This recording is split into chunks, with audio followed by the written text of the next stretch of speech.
Buenas tardes, ahora sí se me oye. En primer lugar, agradecer a los organizadores de esta jornada que me hayan invitado y tener la oportunidad de formar parte de esta mesa en la que estamos tratando uno de los temas más candentes en investigación clínica. A ver, los compañeros de la mesa ya han comentado algunos temas y no me quisiera duplicar, entonces voy a intentar dar una visión global desde el punto de vista de la industria farmacéutica del nuevo entorno legislativo. Recientemente hemos visto esta imagen en algunos periódicos. Es una flor, es una zinnia. ¿Y qué tiene de particular esta flor? Pues que es la primera flor que ha nacido en el espacio, lejos de la Tierra. Y hace unos cuantos meses, años, esto no nos lo hubiéramos podido ni imaginar. Bueno, los que estamos trabajando en investigación clínica desde hace algunos años, pues no nos podíamos imaginar, considerando el entorno legislativo que teníamos en ese momento, llegar a vivir lo que estamos viendo ahora con el nuevo Real Decreto y el nuevo reglamento. Por tanto, quisiera empezar con un mensaje positivo desde el punto de vista de la industria farmacéutica, que este nuevo entorno es sin duda una gran oportunidad. Tenemos mucho por hacer, como se comentaba, pero tenemos que aprovechar esta oportunidad. Y de hecho el nuevo reglamento, el nuevo Real Decreto, no es algo que ha surgido de repente, sino que llevamos hablando de él hace ya unos cuantos años, desde el 2011-2012, cuando la Comisión Europea fue consciente de que la directiva europea no había cumplido las expectativas de simplificación y aceleración de los ensayos clínicos. Y fue entonces cuando se empezó a plantear una nueva forma jurídica que sería el reglamento. ¿Por qué el reglamento? Porque con el reglamento evitaríamos la transposición diferente en cada uno de los países y daría lugar a diferencias entre países europeos, que es justamente lo que no queremos. Y aquí permítame un pequeño paréntesis, porque viendo el periódico o la televisión, parece que últimamente Europa tiende a desmembrarse desde el punto de vista político. Sin embargo, en investigación, en los últimos años, estamos intentando hacer lo contrario en Europa. Intentamos cooperar, intentamos colaborar para ser más eficientes y atraer más investigación a Europa, a nuestra región, que en definitiva es dar más oportunidad a nuestros pacientes. Esta es la diapositiva que comentábamos antes con una frase de Edison. A ver, ¿qué tenemos hasta ahora? Tenemos un Real Decreto derogado, una directiva europea que está a punto ya de caducar, y con ellos hemos aprendido muchas cosas, porque nos han proporcionado cambios importantes, aspectos positivos que hay que valorar, pero también nos han enseñado que tenemos que mejorar muchas cosas. Y como decía Edison, siempre hay una forma de hacerlo mejor, pero hay que encontrarla.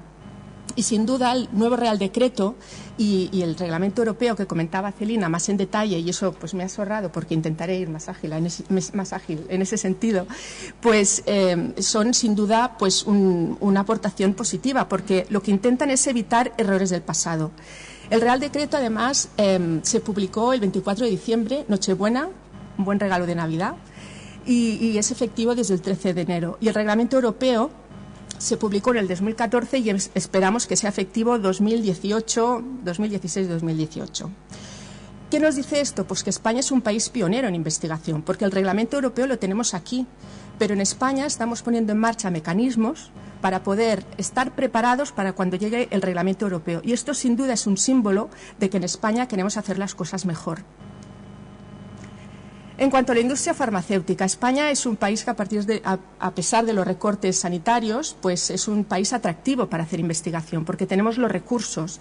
Y la industria farmacéutica ha invertido, según datos recientes de Farmaindustria, del total de la inversión en I+D+I en la industria en España, la industria farmacéutica ha invertido el 21%.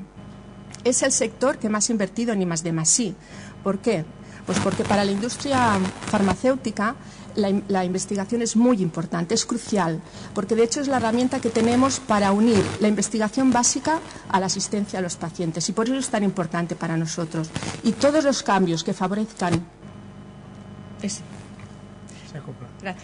todos los cambios que favorezcan esa investigación, sin duda la industria farmacéutica la apoyará.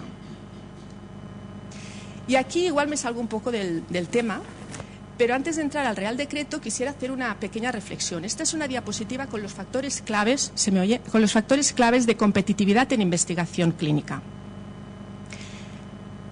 He listado los más importantes. Tenemos los tiempos. Lo que queremos es agilizar los tiempos de aprobación de los ensayos clínicos.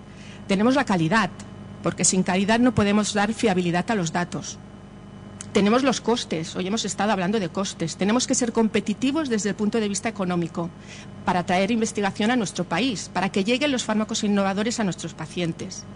Necesitamos infraestructura. España la tiene, con el Sistema Nacional de Salud, tenemos recursos, tenemos infraestructura para hacer investigación clínica de calidad. Y hay otro factor de competitividad importante, que es el reclutamiento. ¿Para qué nos serviría tener unos tiempos muy buenos, una calidad excelente, si al final no reclutamos pacientes y no tenemos datos para valorar la eficacia de ese fármaco?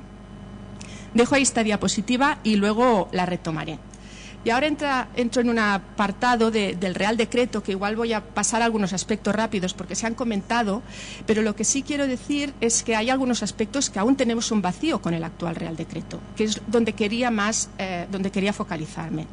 Si tuviéramos que resumir el Real Decreto con 3 palabras, podríamos decir simplificación, colaboración y transparencia. Sin duda, estas tres palabras son las que pueden resumir el nuevo Real Decreto. Simplificación, lo ha comentado Celina, pues que tenemos un portal único, un dossier único, un dictamen único, me lo salto. Ahora bien, el portal europeo no está aún implementado, o sea que España tendrá un reto y empezamos a trabajar con un Real Decreto, hasta aquí muy bien, pero cuando se implemente el reglamento tendremos que cambiar un poco el chip para adaptarnos al Real Reglamento Europeo. En cuanto a simplificación, se ha hablado de contrato único y aquí igual es una opinión personal, pero yo creo que no es lo más importante del Real Decreto tener un contrato único en España. Primero, pues, porque es prácticamente inviable que nos pongamos de acuerdo comunidades, hospitales, investigadores, promotores. Creo que sería más factible y prácticamente igual de eficiente si cada promotor hiciera un contrato con el hospital, un modelo de contrato. Lo otro me lo salto porque se ha comentado. En cuanto a colaboración, sin duda, la directiva europea no cumplió con las expectativas de colaboración. Todos querían valorar lo mismo o queríamos valorar lo mismo. No había confianza mutua. En cambio, con el nuevo Real Decreto es un ejemplo claro de confianza mutua, de colaboración. Y por eso se ha hecho el memorando de colaboración que comentaba Celina, que tampoco no voy a entrar. Transparencia. Yo creo que en este aspecto es quizá uno de los puntos donde los pacientes y la sociedad sale más beneficiada, porque hasta ahora no teníamos tampoco un sistema de transparencia que rentabilizara los resultados de investigación clínica. Ahora con el REC, el Registro Español de Ensayos Clínicos que comentaba Celina, el paciente tiene acceso a esa base de datos, sabe la investigación que se está haciendo en España y el compromiso del promotor es incluir esa información en lenguaje entendible, que eso es muy importante. A veces nos olvidamos pues que hay personas de diferentes perfiles y no todos tienen por qué entender las palabras técnicas y nuestro compromiso es hacerlo de forma que se pueda entender. La memoria económica, aquí es transparencia económica, porque ahora es obligatoria una memoria económica única, que se van a listar todos los aspectos que se van a incluir en los contratos de todos los hospitales y no se podrá hacer ningún pago a posteriori que no se haya identificado al principio. Entonces estamos hablando de transparencia económica desde el principio. Tiempos, no voy a entrar en detalle porque sin duda es uno de los aspectos que más destaca el nuevo Real Decreto, reducir tiempos. Ahora bien, aquí también comentaría que para cumplir esos tiempos cada una de las partes tiene su compromiso. El promotor tiene su compromiso, el hospital tiene su compromiso porque tenemos que ser eficientes si queremos realmente cumplir este tiempo. El Real Decreto nuevo nos pone en un marco con muchas oportunidades, pero tenemos que explorar durante los próximos meses cuál es el resultado real de ese nuevo Real Decreto. Medicación. Aquí hay otro aspecto novedoso que no se ha comentado y es que con el nuevo Real Decreto la medicación de ensayo clínico y la medicación concomitante que no se haya usado en el ensayo y que esté inalterada se podrá utilizar en la práctica clínica habitual. Esto nos lo dice el Real Decreto. Ahora bien, tenemos que ver cómo encaja con las políticas de los promotores porque tenemos la obligación de registrar la medicación que se destruye, tenemos unas políticas de compliance, de cumplimiento y esto tenemos que ver cómo encaja. Costes, lo ha comentado Celina, sin duda con el nuevo Real Decreto reduciremos los sobrecostes que teníamos hasta ahora, posiblemente. El tema del archivo también refleja claramente que la documentación del ensayo clínico tenemos que guardarla a 25 años, lo que no nos dice ni en qué formato ni qué documentación exactamente, por tanto tenemos aquí un pequeño vacío. Y el tema de los comités y la representación de pacientes que se ha comentado.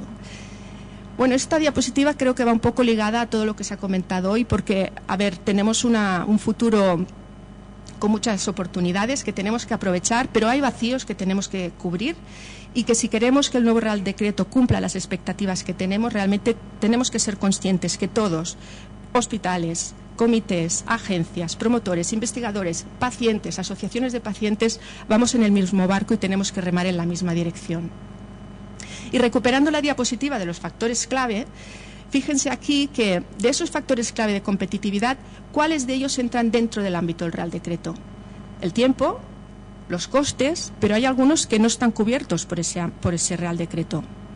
Son aspectos que están directamente en manos de los investigadores y los promotores, que son los que gestionan el ensayo clínico. ¿Y somos buenos en España en calidad y en reclutamiento? Pues las agencias reguladoras nos recuerdan que quizá no mucho, y por ejemplo este es un informe reciente de la EMA en la que nos indica los porcentajes de hallazgos importantes en las inspecciones en Europa, tanto por parte de investigadores como promotores. Por tanto, es un área de mejora en la que tenemos que seguir trabajando, porque si no, no seremos 100% competitivos. Y el otro factor es el reclutamiento. Según el proyecto BES de Farmaindustria, la tasa media de reclutamiento en España en estudios finalizados es el 90%, no llegamos al 100%. Entonces, también comentar que de 25 países europeos, España está en la media. Hay 12 países que están por debajo en cuanto a reclutamiento, pero el resto reclutan más que nosotros. Es algo que también deberíamos considerar. Y para finalizar, la conclusión sería, pues, es muy positivo que España haya lanzado este Real Decreto porque significa que somos pioneros en la implementación del Reglamento Europeo. Es un ejemplo claro de colaboración. Lo que no cumplimos en la directiva europea, en el antiguo Real Decreto, posiblemente lo podremos ver en este nuevo Real Decreto. Es una oportunidad que tenemos para ofrecer fármacos innovadores a los pacientes. Ahora bien, el Real Decreto no es la panacea. Es una buena oportunidad, pero hay muchos factores de competitividad en investigación que tenemos que mejorarlos y eso sí, trabajando entre todos. Y quisiera finalizar, y ya acabo, con esta diapositiva. Sin duda el Real Decreto antiguo y la directiva nos han enseñado mucho, hemos aprendido de ellos, pero ahora tenemos un futuro con oportunidades y retos. Y como decía Mafalda, querido pasado, gracias por las lecciones, querido futuro, allí voy. Gracias. Gracias. Gracias, doña Carolina, que a mí me ha llenado de esperanza, porque la he escuchado decir que España es un país atractivo para investigar a pesar de los recortes, porque tenemos recursos, porque por la sanidad pública y porque debe haber también talento, porque este es un país que exporta científicos, no lo olvidemos. Lo ideal es que los